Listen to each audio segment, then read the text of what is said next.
ये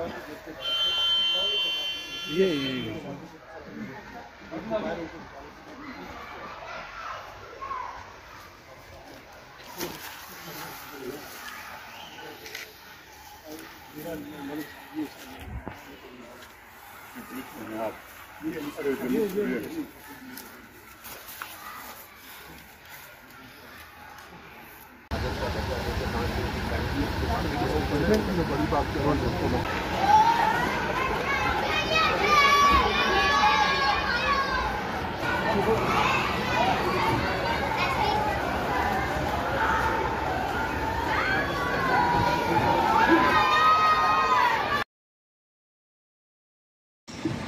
जम्मू कश्मीर प्रशासन के हमारे सभी सहयोगी, यहाँ उपस्थित भाइयों, बहनों और बच्चों,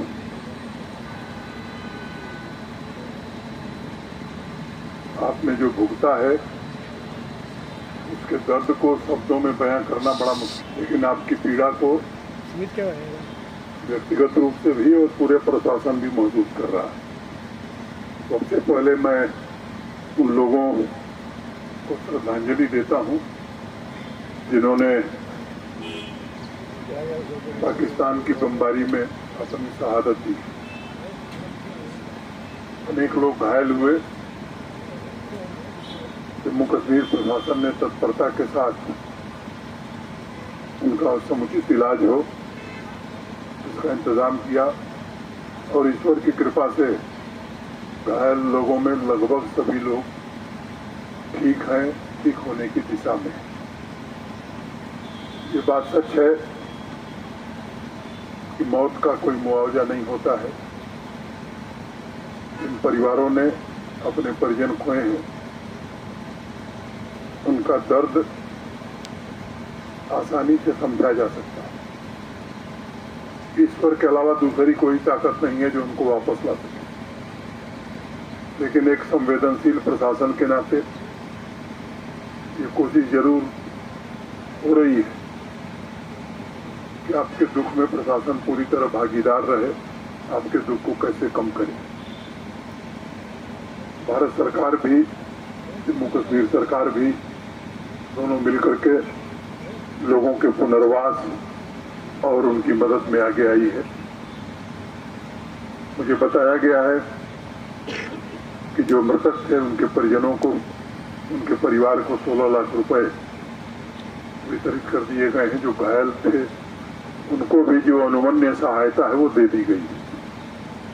आज एक बड़ा फैसला हम लोगों ने किया है कि जो भी जम्मू कश्मीर में पाकिस्तान की गोलीबारी में शहीद हुए हैं उनके परिवार के एक सदस्य को सरकारी नौकरी जल्द से जल्द दी जाएगी। सेलिंग में ढेर सारे घरों को नुकसान हुआ है, व्यावसायिक प्रतिष्ठानों को नुकसान हुआ है। मैं केवल आपसे यही कह सकता हूं कि भारत के माननीय प्रधानमंत्री जी, आदरणीय गृह मंत्री जी, सबने भरोसा दिया है। प्रशासन उस काम में जुटा है। उसके किसका कितना नुकसान हुआ इसका विवरण बनाया जा रहा है। एक बार विवरण बन जाएगा तो उसे भी जल्द से जल्द मंजूर करा करके आपके रिहेबिलिटेशन का पक्का इंतजाम किया जाएगा।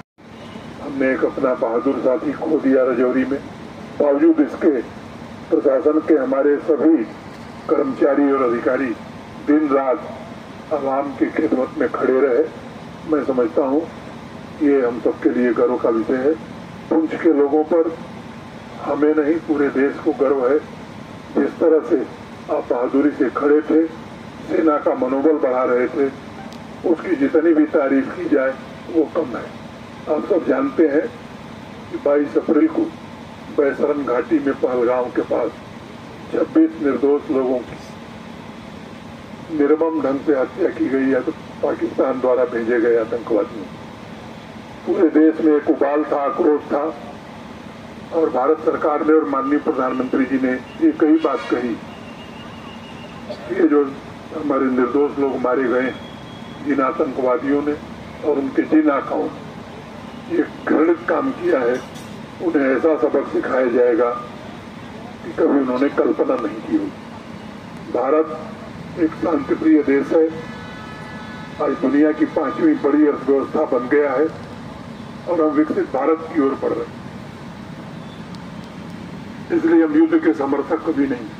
लेकिन जब निर्दोष नागरिकों की हत्या होगी तो सरकार ने तय किया कि आतंकवादियों और आतंकवादियों को आश्रय देने वाले, पनाह देने वाले लोगों के खिलाफ निर्णायक कार्रवाई की जाएगी।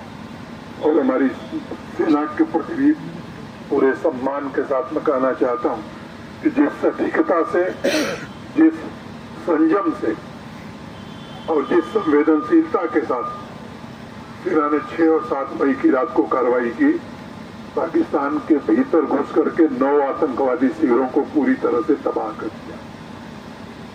पाकिस्तान को बता भी दिया गया कि हम निर्दोष नागरिकों को निशाना नहीं बनाना चाहते, सेना के ठिकानों को हम निशाना नहीं बनाएंगे, हम अपना लक्ष्य प्राप्त कर लिए हैं आतंकवादी शिविरों को समाप्त करके। लेकिन जब कार्रवाई आतंकवादियों पर हो रही थी, आतंकवादी कैंपों पर हो रही थी, तो पाकिस्तान ने उसे अपने ऊपर हमला माना और 6-7 मई की रात को ही 1:30 बजे उसने अंधाधुंध गोलियां बरसाना और बमबारी करना, जिसमें सबसे ज्यादा प्रभावित पूंछ था। जिस प्रकार से प्रतिकार भारतीय सेना ने किया, वहां तबाही का मंजर बहुत ही खराब है, बहुत ज्यादा हुआ। 3 दिनों में ही पाकिस्तान घुटने पर आ गया, पूरी दुनिया में जाकर के रोने लगा कि साहब किसी तरह युद्ध बंद कराइए। क्योंकि जब उसे पता लग गया कि पाकिस्तान में ऐसा कुछ भी नहीं है जो भारतीय सेना के जद के बाहर है, तो वो घुटने पर आ गया। हम तो जो लक्ष्य तय किए थे वो लक्ष्य हमने प्राप्त कर लिया। हम शांति में जीना चाहते हैं, हमारे नागरिक तरक्की करें, सुखमय जीवन जिए, ये हमारी कामना है।